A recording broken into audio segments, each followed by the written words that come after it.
Salut à tous, que faire quand on est intolérant et très gourmand? Alors moi je suis un bec sucré, j'adore les sucreries, les douceurs et les gâteaux.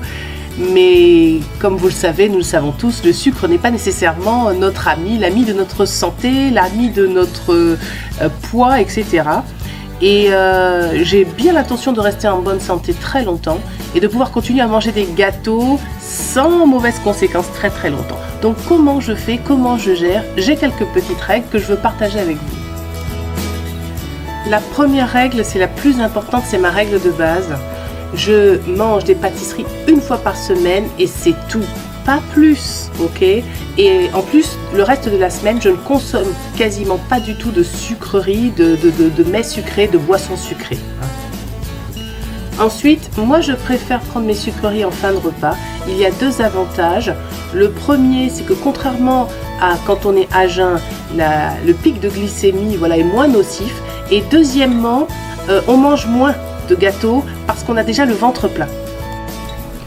Donc je mange des pâtisseries une fois par semaine au maximum et une seule fois à un repas, ok? Donc ça veut dire que quand le gâteau n'est pas terminé, je ne dis pas on va le finir ce soir au dîner ou et si on le finissait demain, ok? Non, non, non, non, non. Si vous manquez de volonté pour respecter cette règle, préférez les pâtisseries individuelles. Comme ça, vous prenez un éclair à la fin du repas et basta, ok? Ne mangez pas. Évidemment, si vous faites des éclairs et que vous en mangez 5, voilà, toute la règle tombe à l'eau. Évidemment, que ce soit des pâtisseries individuelles ou à partager, il reste toujours des parts, ok? À moins que vous soyez 12 à la maison. Et moi, je congèle. Et c'est pour ça qu'à la fin de mes vidéos, je vous dis si on peut congeler ou pas. C'est quelque chose de très important. Si on prend 6 parts et qu'il en reste encore 4, je les congèle.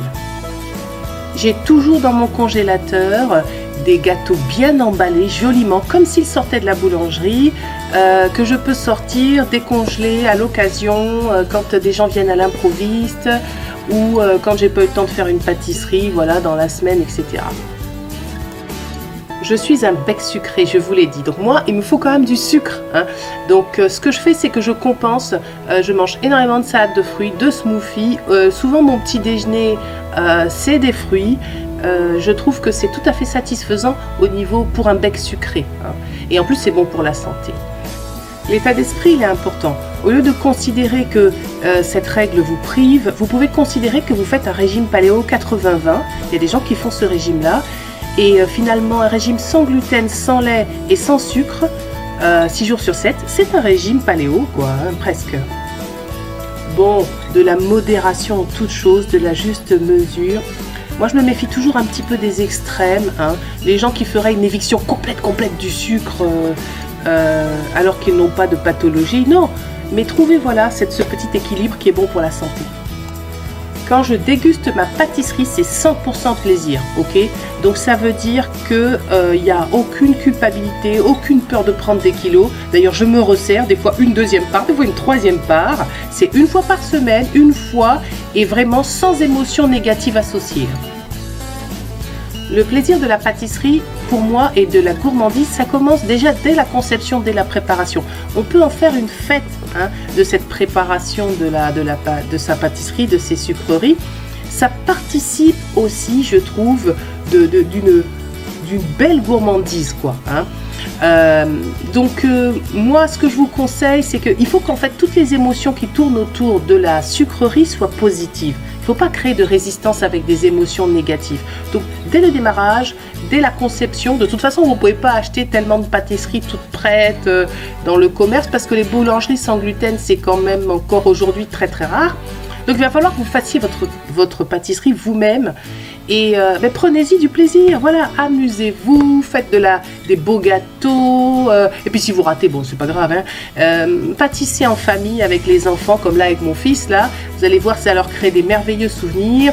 Là il va lécher le bol avec son petit doigt, c'est des bons moments, c'est du plaisir, c'est associé à la gourmandise et au sucre que des émotions positives. Moi je pense que c'est important, j'en parlerai tout à l'heure. Je pense que la clé pour la bonne santé, c'est le bien-être émotionnel. La clé aussi pour respecter les règles qu'on s'impose, c'est de ne jamais créer de résistance, hein, de frustration, de culpabilité, de peur, etc. Donc, trouver des équilibres entre la volonté, le plaisir, et tout est une question de juste mesure et d'équilibre en fait. Donc, c'est bien de faire de la préparation des gâteaux une fête, mais aussi de la dégustation, ok? Ne bâclez pas. Belles petites assiettes, belle présentation. Il faut quand même que ce soit un événement. Hein. Il faut que... D'ailleurs, c'est bien que ça ne revienne pas trop souvent. Hein. Voilà, que ce soit l'événement de la semaine, le dimanche midi, voilà, le beau gâteau. Oui, alors avoir la pâtisserie généreuse, ça c'est quelque chose d'important. Je pense qu'il faut, plus il y a du monde autour de la pâtisserie, mieux c'est pour la partager, vous en mangerez moins.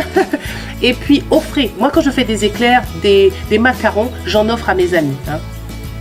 Bon, ça fait beaucoup de règles, évidemment il faut des règles, il faut de la volonté hein, pour ne pas exagérer, mais il ne faut pas être contre-productif. Hein. Et donc il faut avoir une certaine souplesse aussi. Si voilà, une fois de temps en temps vous mangez 2 fois par semaine de la pâtisserie, c'est pas la fin du monde, quoi. Voilà. Hein. Donc ne générez pas de résistance. Comme je le dis, la santé c'est une affaire d'émotions. Et si vous avez des émotions négatives, votre corps va pas bien réagir. Votre joie, votre bien-être émotionnel vous fera très bien digérer le sucre et vous ne développerez pas de diabète. Ok. Fonctionner en mode appréciation, ça veut dire vraiment être conscient de ce que vous faites quand vous mangez, etc. Tout ça tourne toujours autour de la même idée. Hein, on ne mange pas des sucreries quand on est triste devant la télé en regardant un film. On en mange 3 fois plus qu'on devrait, etc. Non, c'est une fête, c'est quelque chose qu'on fait quand on se sent bien, qu'on partage avec les autres. On ne se bourre pas de sucreries comme ça dans des mauvaises conditions. C'est mon avis et je pense qu'à ces conditions, la gourmandise est un très joli défaut. Voilà, j'espère que cette vidéo vous aura plu, vous aura inspiré et puis que vous viendrez faire des gâteaux avec moi sur ma chaîne. Voilà, salut, à bientôt les amis.